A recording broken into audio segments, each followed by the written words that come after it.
Cooking with Miss C and our special guest, Rosie.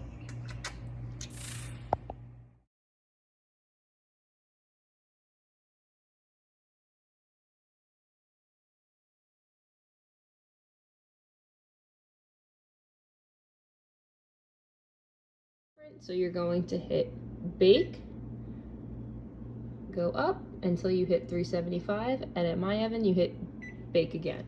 Today we are making chocolate chip pudding cookies. Here is the recipe, and if you can see, I have all my ingredients all ready for us to use. It's important when you are cooking a recipe that you have all the ingredients out and ready to use so that you don't have to go and get any of them. You're going to line 2 cookie sheets with parchment paper.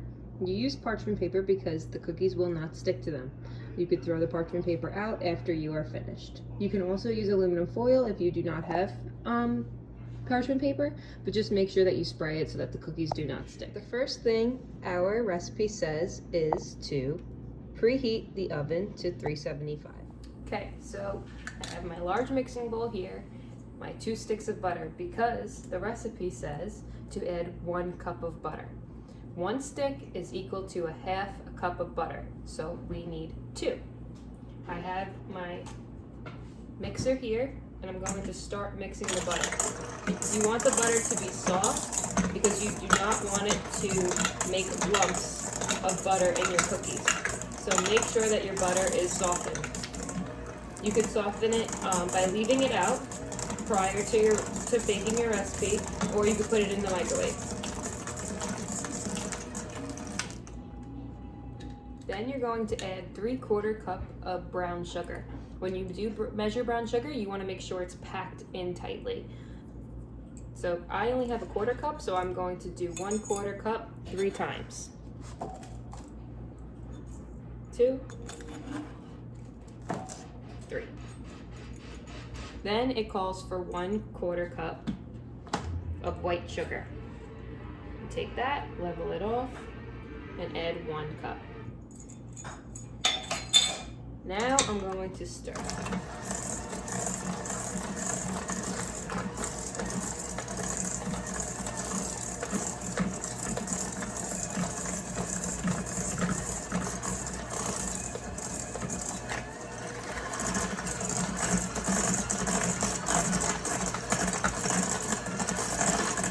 You want to make sure that the butter and the sugars are well combined.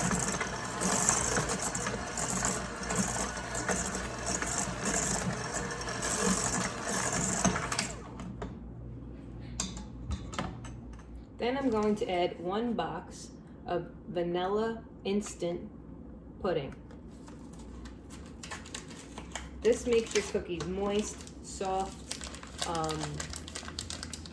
if you like a softer cookie. I personally do. This is not a crunchy cookie. This is definitely a softer cookie. Everyone loves them. So add the whole package in.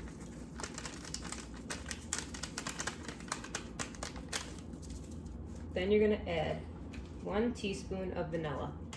So I have my teaspoon here, 1 lowercase t SP. I'm going to measure it over a custard cup because I don't want any extra to get into my recipe. Add that in. Then it calls for 2 eggs. So I have 1 egg here. I'm gonna crack it into the custard cup to make sure I don't get any shells in there. 1.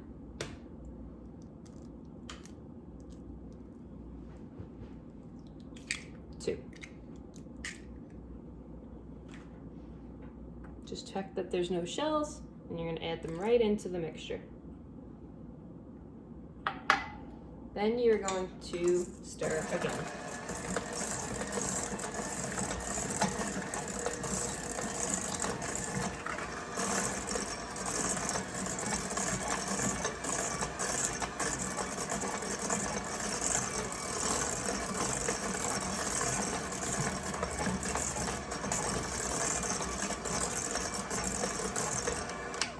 Your consistency should be a little thick. a little bit on the wetter side. It should look more like a paste rather than a dough because we have not added the flour yet. Now it says you're going to gradually add in your flour. So I have my 1 cup here. So I'm going to measure out 1 cup of flour. Flour you do not pack in. So you take it and you level it off with you could do a butter knife to level it off. You could do a leveler, whatever you have in your kitchen. So you just take that and level it off right over there. Then I'm going to add 1 in. And what I normally do is I add 1, start mixing. So it doesn't make so much of a mess because flour is very messy.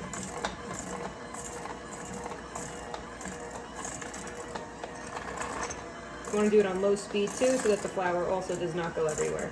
High speed, you'll get a cloud of smoke around you and then you have to clean it all up after. So we want to try and stay as clean as possible.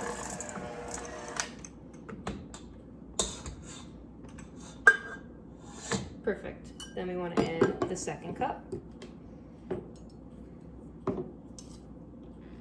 You're going to take that and level it right off.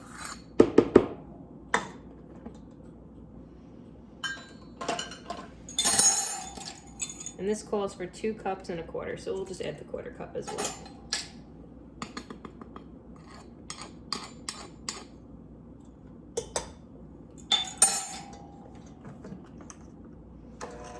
Again, start off low speed.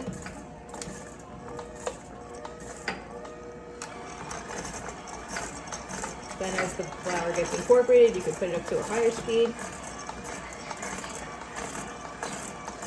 If you have a KitchenAid too, you can use that as well. I have both, but I decided to do it with a mixer today. So now you can see it's starting to turn out to be a dough.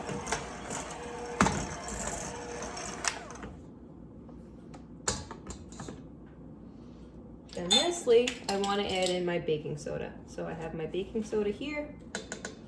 I have my teaspoon. Now, if you notice on the box, it has a little leveler for you. So you can just take it and scoop it right off and it levels it perfect.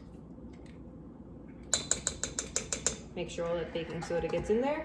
Baking soda is what makes the cookies rise. So you don't want flat cookies, you want cookies that have a little dome on top. Nice fluffy cookies.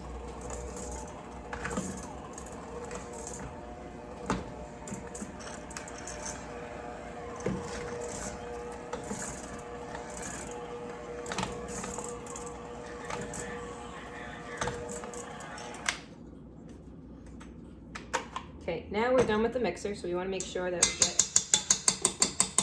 all the dough out.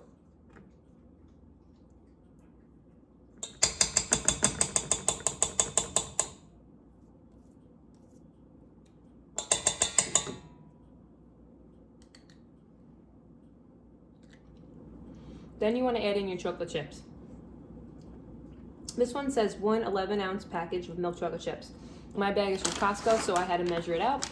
But you can never go wrong with chocolate chips. It really depends on your preference. So you want to use a rubber scraper or a wooden spoon to combine the chocolate chips. You don't want to use the mixer at this point because that will break up the chocolate chips in the cookies, and we don't want that. We want whole chocolate chips. I'm folding the dough right now. So I'm taking the dough and I'm pushing it into each other so that everything gets well combined.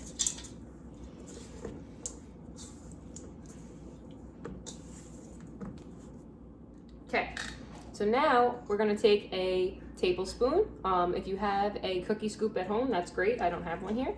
So you wanna take about 1 tablespoon of cookie dough, so you can see there.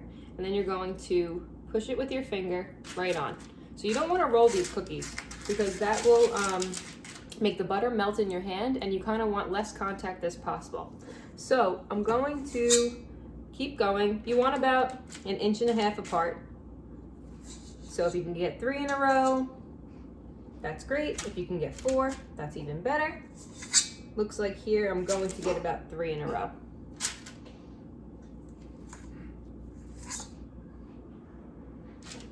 And you do this until you fill up the pan. So I have my 2 cookie sheets ready to go in the oven. I didn't put one in before the other because I want them to cook the same amount of time. So I'm going to lower my oven all the way down, because if you only lower it halfway, it could snap up back at you. I'm going to take my cookies, put one on the top rack, and I'm going to take the other one and put it on the bottom rack. And then close the oven. Now with this recipe, it says to bake for 8 to 10 minutes. So we want to start by doing the lower number, which is 8, and then cutting it in half because I want to switch the cookies. So I'm going to put my timer on and put it for 4 minutes.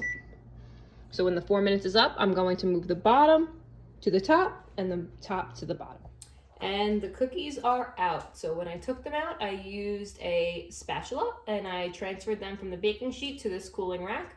And this allows the cookies to cool on a cold surface rather than leaving them on the baking sheet, because they could burn with the residual heat. Make sure when you are done that you clean all your dishes, and make sure you turn your oven off. All right, so this was Baking with Miss C and Rosie. She was a great help, wasn't she? Thanks, guys.